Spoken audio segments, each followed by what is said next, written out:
Uh, the best way to understand meaninglessness is to go to a zoo and check out animals in the zoo in cages. Um, I went, I hate them, but I went to one once, art school, and it was the most depressing fucking experience. And so the very last time I'll ever go to the zoo. And I remember seeing this orangutan sat in this horrible cage with this pathetic excuse for like a fountain. It was like this just stupid plastic thing with a plastic pipe with a bit of water coming out. And the orangutan was like this. And I got a sketch. I was like sketching him like that. So this memory's gone like deep, you know what I mean?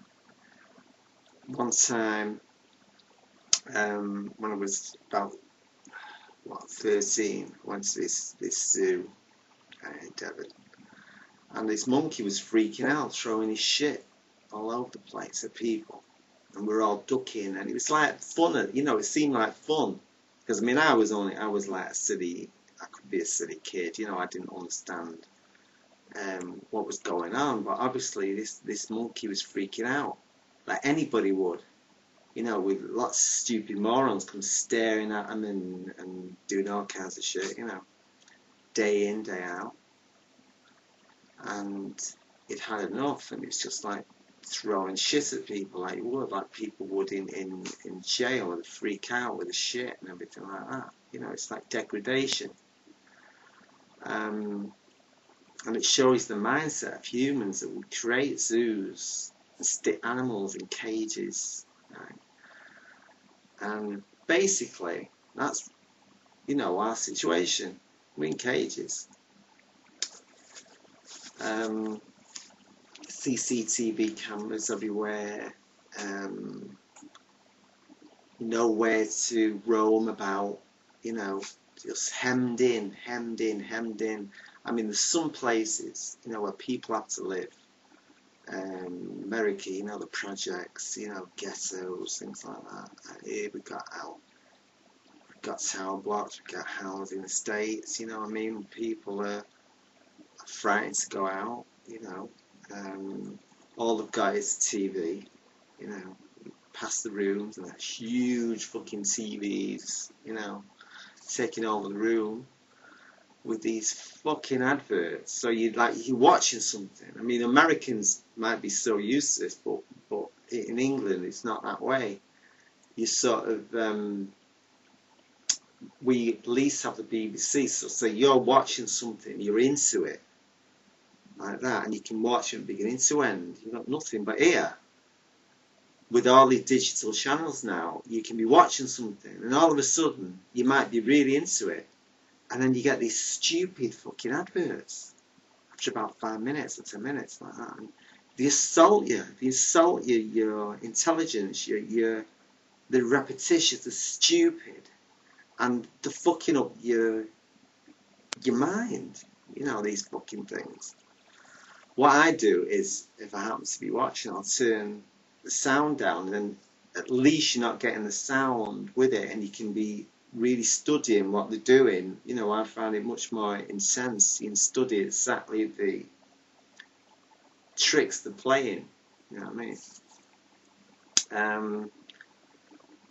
So it's not true that only a sense of meaningless life can be for humans. This is what the point I'm making with this video. It's very much so for animals as well.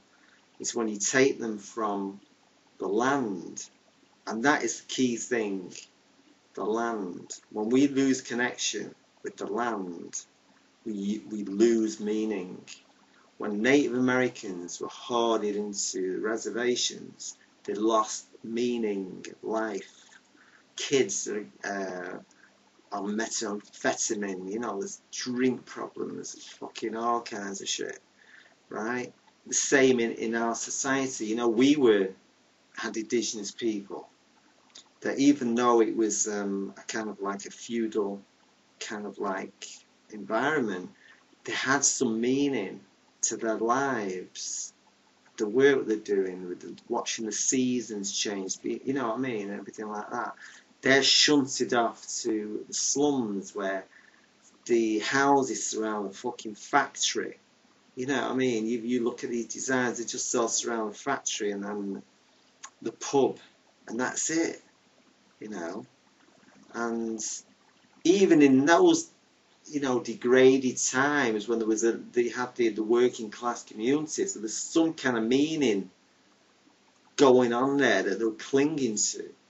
And then, of course, that gets fucked up, you know. So now we're all kind of like itemized people, cut off from each other, right? And remember, not a lot of people have the internet. You know, we're lucky in a way. We have the internet. We can connect with people through the internet and talk all kinds of stuff.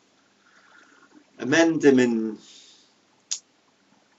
Buddha, I think, are in a contradiction. I don't think you two can be sustainable because you're in a contradiction. You don't know what you're talking about. You don't seem to have any insight to indigenous people, to the indigenous mind, to the value and the sacredness of nature. All you see is nature is a fucking monster. That's all you ever come out with.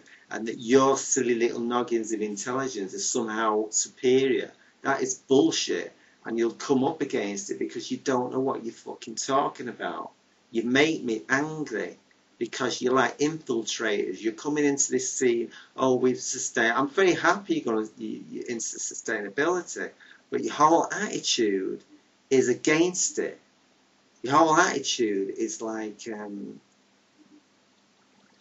anti-nature. You know what I mean?